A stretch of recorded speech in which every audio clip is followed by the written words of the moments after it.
Welcome to Brilliant Classes. This is Prabhakar Kumar. Today I am going to start our first chapter of class 12 mathematics NCERT. Okay. So we have the first chapter is relation and function.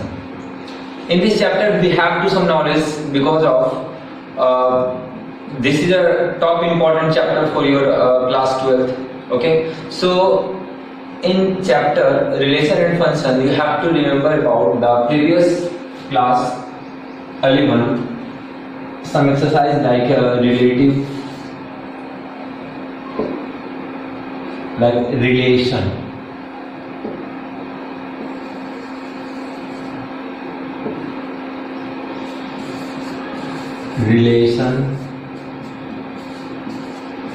function,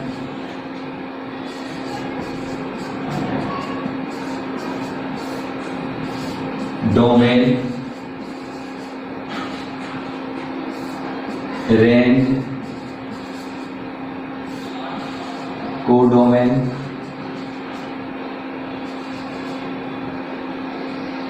these all are the top important terms that we are going to use in our this chapters relation and function. Okay, so first of all we have to know about what is the relations, then we are going to decide about the function, domain, range and all these things. Okay, so first of all what is relations. देखिए relations के लिए एक अकेला इंसान पर concept को थोड़ा सा लॉजिकली समझते हैं। एक कोई अकेला इंसान खुद का रिलेशंस खुद से कुछ बता सकता है क्या? कोई रिलेशन नहीं बता सकता। तो रिलेशंस के लिए कम से कम दो या दो से अधिक लोगों का जरूरत पड़ेगा, है ना? तब हम बता सकते हैं कि उसके साथ क्या रिलेशन है मेरा या उसका मेरे साथ क्या रिलेशन है ना? तो इस कंसेप्ट को समझने के लिए, रिलेशन को समझने के लिए आपको दो अलग अलग सेट का जरूरत पड़ेगा, ठीक है? तो उस दोनों सेट्स का क्या करते हैं जिससे हमको रिलेशंस मिलता है ना? तो रिलेशंस का एक अलग फॉर्म है, उसका डेफिनेशन भी देखेंगे और आगे समझेंगे भी। लेकिन पहले ये जो हम बताए कि दो सेट होगा वो दोनों के साथ करना क्या होता है ना? तो सबसे पहले आप नोट में सबसे पहला पॉइंट लिखेंगे Cartesian product of two sets. देखिए Cartesian product of two sets. Suppose that we have A and the element of A is 1, 2, 3 and a set B that is 4, 5, 6. Okay. Now we are going to see the Cartesian product of set A cross B. तो हमारा Cartesian product इसी को बोलते हैं A cross B। पहले हम A cross B निकालेंगे, फिर हम डिस्कस करेंगे कि कार्टेशियन प्रोडक्ट कैसे वेरीफाई है, क्या क्या टर्म्स होते हैं उसके बारे में समझेंगे। तो A क्रॉस B क्या कहता है? A क्रॉस B कहना चाहता है कि आप सबसे पहले A का पहला एलिमेंट लेंगे और B के जितना भी एलिमेंट है सबके साथ अलग अलग लिखना है ना? तो हम क्या करेंगे, एक एलिमेंट लिए 1 और B का पहला एलिमेंट था 4, फिर एक एलिमेंट लेंगे हम 1, फिर B का पहला एलिमेंट था 5, फिर एक एलिमेंट लेंगे 1, फिर लेंगे हम 6, फिर इसका सेकंड एलिमेंट क्या है 2, 2 के साथ क्या आएगा 4, फिर क्या आएगा हमारा 2 के साथ 5, 2 के साथ 6। Now our next element is 3 के साथ लेंगे, क्या होगा हमारा 3 के साथ 4, फिर 3 के साथ क्या लेंगे 5, देन 3 के साथ क्या लेंगे। ये सिर्फ हम कार्टेशियन प्रोडक्ट की, ठीक है? अब ये मैथमेटिक्स का टर्म है ना, तो इसमें रिलेशंस क्या होगा वो पहले समझते हैं, ठीक है? रिलेशन कैसा हो सकता है? अब अगर रिलेशन का बात कर रहा है कि एक का दूसरे के साथ नंबर है तो नंबर में रिलेशन मल्टीप्लिकेशन का, प्लस का, ज्यादा का, बड़ा का ही हो सकता है। तो अगर बात करना चाह रहे हैं कि अगर पहला एलिमेंट से दूसरा एलिमेंट में अगर 3 ज्यादा है तो वो सब हम रिलेशन की बात कर रहे हैं। क्या बात कर रहे हैं रिलेशन? और फिर से सुनिए कि फर्स्ट एलिमेंट से सेकेंड एलिमेंट मैक्सिमम 3 होना चाहिए कि क्या होना चाहिए 3 बड़ा होना चाहिए, है ना? तो एक से दूसरे का डिफरेंस 3 होना चाहिए। तो 3 इसका डिफरेंस है, इसका डिफरेंस है नहीं, इसका डिफरेंस है नहीं, इसका डिफरेंस है नहीं, इसका डिफरेंस 3, इसका भी नहीं है, इसका डिफरेंस 3 है, हाँ 3, इसका डिफरेंस 3 है नहीं, इसका डिफरेंस 3 है नहीं। तो हमको 3 ऐसा रिलेशंस मिला जिसमें कि डिफरेंस हमको 3 मिला था, है ना? तो वो रिलेशंस हुआ है ना। तो हम रिलेशंस में बात कर रहे हैं किसके बारे में, जिसका डिफरेंस कितना हो, 3 हो। क्या बात कर रहे थे, जिसका डिफरेंस 3 हो। तो आप लिख सकते हैं आई लिख सकते हैं A B such that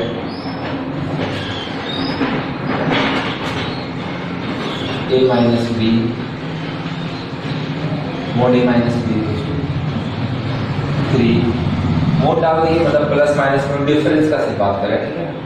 a b such that a minus b equals to 3 for all। इसका मतलब क्या, for all a is belongs to set a and b is belongs to set b, ठीक है। तो ऐसा रिलेशन वाला जो term मिलेगा हम उस टर्म को लिखेंगे। तो हमको जो टर्म मिला वो कुछ इस प्रकार मिलेगा, 1 के साथ 4 मिलेगा, ठीक है। फिर हमारा क्या मिलेगा, 2 के साथ क्या मिलेगा, 5 मिलेगा। फिर हमारा क्या मिलेगा, 3 के साथ कितना मिलेगा, 6 मिलेगा। देखिए यहाँ पर अगर a के जगह पे 1 रखते हैं, b की जगह पे 4 रखते हैं तो 1 - 4 - 3 मोड के बाहर आएगा, क्या होगा 3। फिर यहाँ 2 और 5, 2 - 5 क्या लगेगा, कितना हो जाएगा, -3 मोड के बाहर आएगा, कितना हो जाएगा 3, 3 और 6 तक क्या आएगा हमारा 3। ये हमारा रिलेशन दिया है। तो रिलेशन क्या होगा, ध्यान से सुनेंगे। रिलेशन हमेशा एक पार्ट होगा किसका, कार्टेशियन प्रोडक्ट का पार्ट होगा। जो भी 2 सेट आपके पास गिवन होंगे उस दोनों सेट का एक पार्ट होगा। It means you can say the relation is a subset of Cartesian product of 2 sets. हमेशा किसी भी 2 कार्टेशियन प्रोडक्ट का एक सबसेट ही हमारा क्या होता है, रिलेशंस होता है। तो ये हम रिलेशंस को आर के द्वारा डिनोट किया। ये हमारा रिलेशन जो है ये क्या है, एक पार्ट है। इसका पार्ट है a क्रॉस b का पार्ट है, ठीक है। अब यहाँ पे कुछ पॉइंट को हम पहले क्लियर करते हैं कि डोमेन क्या होगा, रेंज क्या होगा, इसके बारे में। तो हम सबसे पहले बात करते हैं डोमेन का। तो डोमेन हमारा क्या होता है, डोमेन हमारा जो रिलेशन है उस रिलेशन का जो पहला पार्ट होता है वो क्या बताता है, डोमेन बताता है। तो हमारा डोमेन कितना हो गया, हमारा डोमेन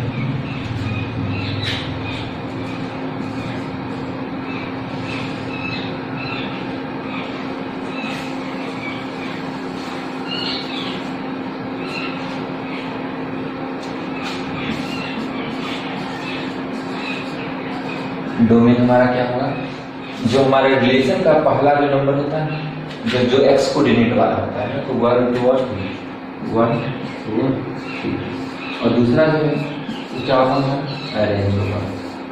तो हमारा रेंज यहाँ पे कितना है, 4 5 और 6। क्या लिखेंगे, 4 5 और 6, ठीक है। तो हमको डोमेन और रेंज पता चल गया, रिलेशन क्या होगा वो भी पता चल गया, कार्टेशियन प्रोडक्ट भी पता चल गया, है ना। कोडोमेन को आगे जाकर हम डिस्कस करेंगे। तो इस प्रकार से हमको पता चला कि हमारा डोमेन क्या होगा, कोडोमेन क्या, सॉरी रेंज क्या होगा, रिलेशंस कैसे होंगे। तो रिलेशन हमेशा कार्टेशियन प्रोडक्ट का ही पार्ट होता है। अब यहाँ पर a क्रॉस b के बारे में समझते हैं। क्या ध्यान से समझें, उस नोट में दिखा रहे, ठीक है ना। इस टर्म्स को समझिए। नोट में कहना चाहता है कि a cross b is not equal to b cross a। क्या होगा, a क्रॉस b कभी भी b क्रॉस a का इक्वल नहीं होगा। उसी प्रकार 1 और 4 और 1 कभी इक्वल नहीं होगा। क्या नहीं होगा, ध्यान से नहीं कर सकते हैं। 1 और 4 और 1 दोनों कभी बराबर नहीं हो सकता, ठीक है। ये कुछ कंसेप्ट थे जो कि हमको पहले से मालूम होना चाहिए था। इस कंसेप्ट को पहले आप लिख लेंगे, फिर आगे हम लोग डिस्कस करेंगे, ठीक है।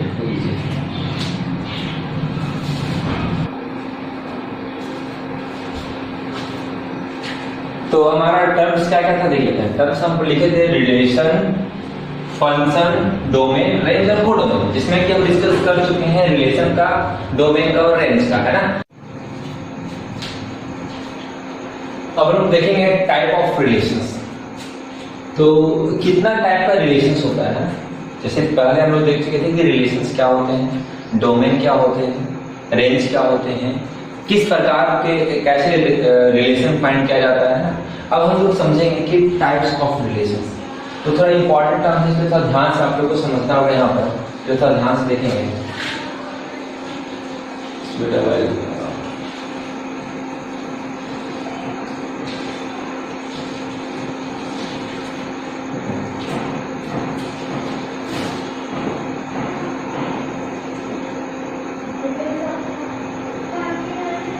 in this section we would like to study different type of relation. We know that a relation in a set A is a subset of A cross A.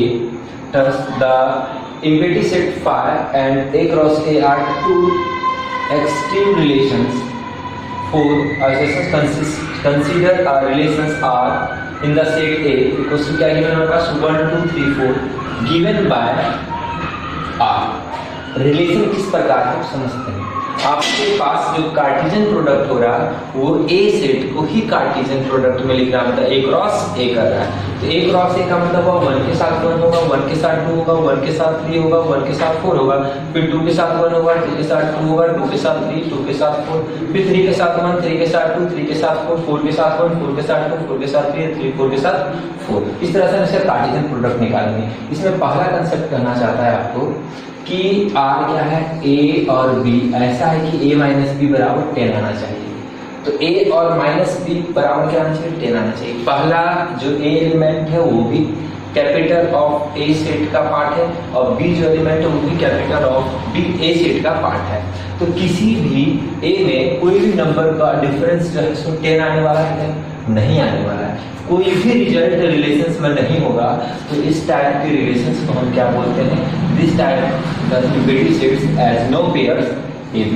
इस तरह का कोई भी AB पेयर सेटिस्फाई नहीं करेगा then the condition A minus B equals to 0। Similarly R dash जो है इसका अपोजिट फॉर्मूला है कि A माइनस बी करे और 0 या 0 से क्या आना चाहिए, बड़ा होना चाहिए। तो हर एक नंबर में जब हम A माइनस बी करेंगे तो अब मोड है तो हर एक नंबर का रिजल्ट जो है क्या हो, 0 या 0 से क्या है, बड़ा है। In this whole set A cross A as all pairs AB in A cross A satisfy and these two extreme example lead us to the following definitions। अब इस दो एग्जाम्पल का डेफिनेशंस के तौर पे हम समझेंगे। उससे पहले जो कंसेप्ट बोलना चाह रहा था ना वो नहीं समझ में आया होगा, तो सबसे पहले हम इस A क्रॉस A को निकाल के दिखाते हैं आपको, ठीक है। पहला क्या करना चाहता है, A cross A। A cross A का मतलब क्या हुआ, आपके पास A गिवन है, A क्या है हमारे पास 1 2 3 और 4। तो A के साथ ही रिलेशन दिखाना है। तो हमारा पहला एलिमेंट क्या होगा, 1 के साथ 1 आएगा, 1 के साथ क्या आएगा हमारा 2 आएगा, 1 के साथ 3 आएगा, 1 के साथ 4 आएगा, फिर 2 के साथ 1, 2 के साथ 2, 2 के साथ 3, फिर 2 के साथ 4, उसी तरह 3 के साथ 1, 3 के साथ 2, 3 के साथ 3 और 3 के साथ 4, है ना। फिर क्या है हमारा 4 के साथ 1, 4 के साथ 2, 4 3 4 4। इतना कार्टेशियन प्रोडक्ट बनेगा A क्रॉस A का, ठीक है। तो अब क्वेश्चन से बोल रहा है पहला कि A भी उस प्रकार से होना चाहिए कि माइनस करें तो 10 है। इसमें कोई भी ऐसा A B टर्म को है जिसको माइनस करने के बाद 10 है, एक भी टर्म नहीं है, इसी को बोलते हैं एम्प्टी सेट यानी कि 5। कोई भी रिलेशंस नहीं मिलेगा, ये 5 हो गया। अब बोल रहा है दूसरा कंडीशन क्या था, A माइनस बी करो ग्रेटर देन इक्वल टू 0। किसी को भी माइनस करो अगर मोड के अंदर है तो हमेशा वैल्यू क्या होगा, 0 या 0 से बड़ा आएगा, है ना। तो ये कंडीशन को सेटिस्फाई करना। तो इसी पे बेस्ड एक कुछ डेफिनेशन दिया गया है, उस डेफिनेशन को हम समझेंगे भी और लिखेंगे। आपको समझ में आ गया होगा कि क्यों ये वाला जो टर्म था, ये जो टर्म है इसका वैल्यू क्यों कहलाता है एम्प्टी सेट, और ये जो टर्म है ये अपोजिट है, उसको हम समझेंगे, ठीक है। तो आपको शायद A क्रॉस A कैसे फाइंड करते हैं वो मालूम चल गया। अब हम लोग डेफिनेशन को क्लियर करते हुए चलेंगे। जैसे कि हमारा डेफिनेशन है, नंबर फर्स्ट होता है A relation R in a set A is called empty relation if no element of A is related to any element of A। अगर एक एलिमेंट A का दूसरे सेट A में कोई भी रिलेशंस नहीं होगा तो उसको हम क्या बोलेंगे, एम्प्टी सेट का रिजल्ट होगा। क्या होगा हमारा, एम्प्टी सेट होगा। अगर हर एक रिलेशंस होगा तो उसको क्या बोलेंगे हम लोग, यूनिवर्सल रिलेशन बोलेगा। सारा का सारा टर्म सेटिस्फाई कर जाए तो उस रिलेशन को क्या बोलेंगे हम, यूनिवर्सल रिलेशन बोलेंगे। तो रिलेशन दो टाइप को पता चला, पहला नल वाइड या एम्प्टी सेट, वो क्या था, अगर आपका रिलेशंस को सेटिस्फाई करने वाला एक भी पॉइंट नहीं मिलेगा तो वो क्या कहलाएगा, हमारा एम्प्टी सेट करेगा। अगर हर एक पॉइंट को सेटिस्फाई करेगा तो वो क्या कहलाएगा, हमारा यूनिवर्सल सेट्स कहलाएगा, ठीक है। तो आपको समझ में आ गया होगा एवं एग्जांपल जो दिए थे, ठीक है। नाउ अब लोग समझेंगे A relation R in a set A is called, पहला बोला है रिफ्लेक्सिव, सिमेट्रिक और ट्रांजिटिव। तीन अलग अलग प्रकार के, तीनों के बारे में हम डिटेल में शुरू से समझते हुए चलेंगे, ठीक है, और अच्छे से हम क्लियर कंसेप्ट करते हुए चलेंगे। अगर आपको इसे समझ में आएगा तो आपका हर एक क्वेश्चन इस एक्सरसाइज का बनेगा। अगर आपको ये रिफ्लेक्सिव, सिमेट्रिक और ट्रांजिटिव समझ में नहीं आया तो इम्पॉसिबल है कि कोई भी रिलेशन ऑफ फंक्शन का क्वेश्चन आपको समझ में आए। इसलिए आप पहले तो बुक के मेथड से सुन लेंगे, फिर एक हम अपने साइड से ट्रिक टाइप से कुछ बताएंगे जो कि आपको याद रह जाएगा, ठीक है। तो आप पहले तो फोकस करेंगे बुक के कंसेप्ट के अकॉर्डिंग। तो सबसे पहला रिलेशन हमको बताया है, क्या है हमारा सबसे पहला रिलेशन बताया क्या है, रिफ्लेक्सिव। क्या हमारा रिफ्लेक्सिव, ठीक है। तो रिफ्लेक्सिव क्या बोलता है, ध्यान से सुनेंगे। रिफ्लेक्सिव बोलता है कि अगर ए और बी है ना, ए और बी जो है पार्ट होना चाहिए किसका, रियल नंबर का पार्ट होना चाहिए, ठीक है। For every element, for every A belongs to capital of A. समझें कंसेप्ट को, क्या कहना चाहता है, कैसा फंक्शन है। अगर आपका रिफ्लेक्सिव रिलेशन तभी कहलाएगा जब हमारा दोनों पॉइंट क्या रहेगा, सेम रहेगा, ए और ए रहेगा, और वो किसका पार्ट रहे, रिलेशन का पार्ट रहे। For every A is belongs to set A. ये क्या कहता है समझ में अभी नहीं आया होगा, लेकिन एक एग्जांपल लेंगे तो आपको क्लियर होगा। मान लिया जाए हमारे पास एक ए है जिसमें कुछ नंबर है 1, ठीक, और हमको बोला कि ए क्रॉस ए निकालना है, सपोज दैट। तो ए क्रॉस ए निकालना है, या तो कुछ और कंसेप्ट ले लेते हैं, बी भी ले लेता है, ज्यादा अच्छा समझ में आएगा। बुक में ए क्रॉस ए दिया है और बी बराबर हम मान लेते हैं क्या हमारे पास 2 और 3 है, ठीक है। या तो मान लेते हैं ना, चलो जो बुक में दिया उसी को वर्डिंग चलते। बुक में ए बराबर फिर से वही होगा, ए क्रॉस ए अगर हम निकालते हैं तो क्या कहता है कि पहला एलिमेंट इसका लेंगे, इसके सभी के साथ लिखेंगे। क्या वो 1 का एलिमेंट 1 के साथ, फिर 1 का एलिमेंट 2 के साथ, फिर 2 का एलिमेंट 1 के साथ, और 2 का एलिमेंट किसके साथ, 2 के साथ। इस तरह से हमारा कुछ कार्टेशियन प्रोडक्ट आया ए क्रॉस ए का, ठीक है।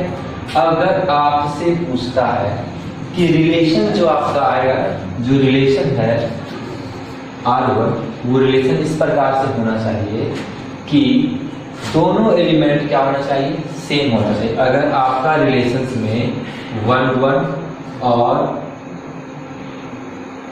2 2 दोनों रिलेशन में अगर मिल रहा है, अगर हमारा जो भी रिलेशन गिवन है उस रिलेशंस में जितना एलिमेंट ए में है सबका रिपीटिंग अगर मिल रहा है ए, मान लो यहाँ 1 2 और 3 रहता है, यहाँ क्या होना चाहिए 1 1 2 2 और 3 3 मिलना चाहिए। अगर ये सब कंसेप्ट सारा टर्म्स एलिमेंट अगर आपको रिलेशन में मिलेगा तो वो रिलेशन क्या कहलाएगा, हमारा रिफ्लेक्सिव कहलाएगा। मान लो यहाँ पे 4 रहता 1 2 3 4, तो यहाँ क्या 1 1 2 2 3 3 और 4 4 भी होना चाहिए। अगर यहाँ 1 2 3 और 4 रहता 5 रहता, क्या 1 1 2 2 3 3 4 4 और 5 5। मतलब कहना चाहता है कि every element of A is belongs to the set of ए।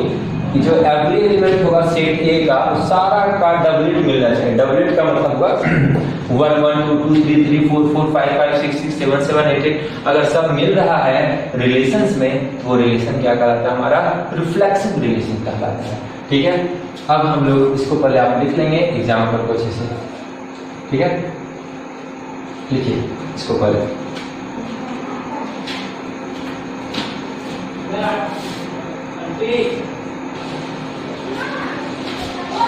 अब हम समझेंगे सिमेट्रिक क्या होता है। सिमेट्रिक के लिए क्या करना चाहिए, सिमेट्रिक के लिए बताया गया है, जो सेकंड है हमारा सिमेट्रिक। सिमेट्रिक जो है वो क्या करता है ना कि अगर इफ A1 और A2 है रिलेशन है तो इम्प्लाइज करना चाहिए, इम्प्लाइज क्या बोला that A1 is also a relation of R, है ना। For all A1 A2 belongs to A। क्या कहना चाहता है समझते हैं। सिमेट्रिक का मतलब हुआ उल्टा पुल्टा बोल सकते हैं नॉर्मल इंग्लिश में, ठीक है। मतलब कि अगर आपके पास रिलेशन में A1 और A2 है तो तो इसका इंप्लाइज करना चाहिए, मतलब इसका जस्ट अपोजिट भी मिलना चाहिए A2 और A1 कहाँ रिलेशंस में। अगर ऐसा टर्म्स मिल रहा है तो हमारा सिमेट्रिक है, अगर नहीं मिलेगा तो हमारा सिमेट्रिक नहीं होगा, जिसको कि हम R से डिनोट करते हैं। अगर हमारे पास 1 और 2 है तो हमारे पास रिलेशन में 2 और 1 भी मिलना चाहिए। अगर 1 और 2 है और 2 और 1 नहीं होगा तो हमारा सिमेट्रिक नहीं कहलाएगा। सिमेट्रिक होने के लिए 1 और 2 है तो हमारे पास 2 और 1 भी होना चाहिए। उसी फंक्शन को हम क्या बोलते हैं, सिमेट्रिक फंक्शन बोलते हैं। शायद आपको समझ में आ गया होगा सिमेट्रिक क्या कहना चाहता है। ठीक है, सिमेट्रिक का सीधा मतलब है कि आपके पास जो भी नंबर गिवन है उसको उल्टा करके जो मिलेगा वो भी प्रेजेंट अगर है तो हमारा सिमेट्रिक है, अगर नहीं प्रेजेंट है तो हमारा सिमेट्रिक नहीं है ना। अब हम लोग क्या देखेंगे, अब हम लोग देख रहे हैं ट्रांजिटिव। ट्रांजिटिव क्या कहता है ना, ट्रांजिटिव बोलता है कि अगर है ना इफ A1 और A2 है आपके पास रिलेशन, ठीक है R में, और है ना A2 और A3 है आपके पास रिलेशन, तो इंप्लाइज तो हमको मिलना चाहिए, क्या मिलना चाहिए, first element of this and the second element of this, that is A1 और A3 अगर मिल रहा है रिलेशंस में तो वो हमारा क्या कहलाएगा, और A1 A2 A3 क्या हमारा सब एक का पार्ट होना चाहिए, तो वो हमारा ट्रांजिटिव कहेगा। मतलब कहना चाहता है कि अगर आपका जो भी रिलेशन है, मान लेते हैं 1 और क्या है 2 है, 2 के साथ अगर आपके पास 3 दिया है तो अगर मान लो 2 टर्म दिया 1 और 2 कितना 2 और 3, तो आपको एक ऐसा एलिमेंट मिलना चाहिए इसका फर्स्ट एलिमेंट और इसका सेकंड एलिमेंट, इसका फर्स्ट 1 इसका सेकंड क्या थर्ड, तो क्या 1 और थर्ड मिलना चाहिए। अगर ऐसा मिलेगा तो वो ट्रांजिटिव करेगा। फिर से सुनेंगे, पहला का 1 और 2, दूसरे का 2 और 3 है, इसका फर्स्ट एलिमेंट इसका सेकंड एलिमेंट क्या है हमारा 1 और 3। इन केस अगर हमारे पास R बराबर क्या है 1 और 2 है और यहाँ पे 2 और 1 है, तो बताइए नेक्स्ट जो हमको मिलना चाहिए वो क्या मिलना चाहिए, इसका फर्स्ट इसका सेकंड, इसका फर्स्ट 1 इसका सेकंड 1, तो हमें क्या चाहिए 1 और 1 आना चाहिए। अगर ऐसा है तो हमारा क्या कहलाएगा, ट्रांजिटिव कहलाएगा, अन्यथा वो हमारा ट्रांजिटिव नहीं कहलाएगा। ठीक है, तो हमको समझ में आया कि हमारा रिफ्लेक्सिव क्या था, सिमेट्रिक क्या था और ट्रांजिटिव क्या था। ठीक है, और इसको लिख लीजिए।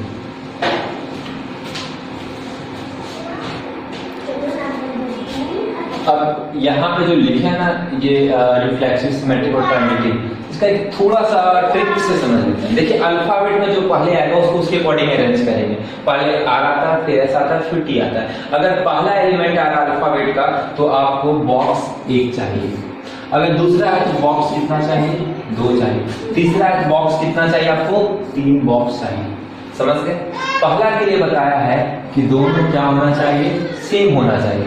दूसरा के लिए बताया अगर पहला A और दूसरा B है तो इसमें क्या होना चाहिए B और A होना चाहिए। तीसरा के लिए बताया अगर पहला A दूसरा B तीसरा B और चौथा C है तो क्या होना चाहिए A और C होना चाहिए। थोड़ा ध्यान से समझेंगे, पहला का मतलब है रिफ्लेक्सिव, मतलब R पहला अल्फाबेट में आएगा, फिर S आएगा, फिर T आएगा। जो जिस ऑर्डर में अल्फाबेट में आएगा उसके अकॉर्डिंग उतना बॉक्स का जरूरत पड़ेगा, है ना, फर्स्ट सेकंड थर्ड। ठीक है, तो पहला रिफ्लेक्सिव में मतलब सेम दिखना, रिफ्लेक्ट होना चाहिए, मतलब सेम टू सेम दिखना चाहिए। दैट इज अगर A है तो A ही रहना चाहिए, B है तो B रहना चाहिए, C है तो C रहना चाहिए। ये था हमारा रिफ्लेक्सिव। आई होप ये समझ चुके होंगे। सिमेट्रिक क्या कहता है कि उल्टा दिखना चाहिए। सिमेट्रिक मतलब क्या, जस्ट अपोजिट दिखना चाहिए। अगर A और B है तो दूसरा क्या होना चाहिए B और A होना चाहिए। जो सबसे टॉप इंपॉर्टेंट है वो है हमारा ट्रांजिटिव। तो ध्यान से सुनेंगे, नहीं समझ में आएगा फिर प्रॉब्लम होगा। आप ध्यान सुनेंगे, अगर आपके पास पहला एलिमेंट A और B मिला, देन अगर आपके पास इसका जो सेकेंड एलिमेंट है किसी का अगर फर्स्ट एलिमेंट हो, तो ध्यान से सुनेंगे, अगर इसका सेकेंड एलिमेंट किसी का फर्स्ट एलिमेंट हो, अगर इसका सेकेंड एलिमेंट किसी का फर्स्ट एलिमेंट हो, तो आपको एक नया टर्म खोजने का जरूरत पड़ेगा जो इस दोनों के कॉम्बिनेशन से मिलेगा। वो ये होगा कि इसका फर्स्ट एलिमेंट और इसका लास्ट एलिमेंट आपको रिजल्ट में मिलना चाहिए, जो कि हमारे पास क्या है A और C। थोड़ा सा ध्यान से सुनेंगे, अगर मान लेते हैं हमारा यहाँ A और A है और दूसरा क्या है हमारा B और C है, तो इसमें हम ट्रांजिटिव खोज सकते हैं क्या? ध्यान से सुनेंगे। हमारे पास ए और ए है, इसका लास्ट टर्म ए है, अब किसी का भी लास्ट टर्म, इसका जो लास्ट टर्म किसी का फर्स्ट टर्म है क्या? नहीं है, तो हम वहां पे ट्रांजिटिव सर्च नहीं करेंगे, वो ऑलरेडी ट्रांजिटिव होगा। क्या होगा? वो ऑलरेडी ट्रांजिटिव होगा। ध्यान सुनेंगे, ए और ए था, है ना, बी और क्या था? सी है। तो यहाँ इसका लास्ट टर्म ए है, अगले किसी में हमको फर्स्ट टर्म क्या मिलना चाहिए? ए ही मिलना चाहिए। अगर ए रहेगा तभी हम तीसरा टर्म को सर्च करेंगे, अदरवाइज हम सर्च नहीं करेंगे और बोलेंगे the given relation is a symmetric relation. तो यहाँ फिर से समझते हैं, अगर यहाँ पर ए और ए था, अगर किसी में हमको पहला टर्म अगर ए मिल जाता है, ए के साथ मान लो बी मिला, तब अगर इसका पहला ए दूसरा ए, तो इसका दूसरा ए, तो किसी में देखेंगे फर्स्ट का एलिमेंट ए है क्या? हाँ है इसमें। अगर है तो इसका फर्स्ट, इसका सेकंड, इसका फर्स्ट ए, इसका सेकंड बी, तो हमको क्या मिलना चाहिए? ए और बी मिला, तो ये ट्रांजिटिव होगा। अब यहाँ एक एग्जांपल लेते हैं। देखिए ये जो है ना, ए ए, बी बी, सी सी, ये हर टाइप का रिलेशन है, सिमेट्रिक भी है, रिफ्लेक्सिव भी है, ट्रांजिटिव भी है, ठीक है। इसी के अंदर एक आता है इक्विवेलेंस रिलेशन। ध्यान से सुनेंगे, इक्विवेलेंस रिलेशन किसको कहते हैं? इक्विवेलेंस रिलेशन उसको बोलेंगे जो हमारा रिफ्लेक्सिव हो, सिमेट्रिक हो और ट्रांजिटिव, जो तीनों रिलेशंस को सेटिस्फाई करे, उसको हम क्या बोलेंगे? इक्विवेलेंस रिलेशंस बोलेंगे, ठीक है। I hope now you can understand what I am telling you.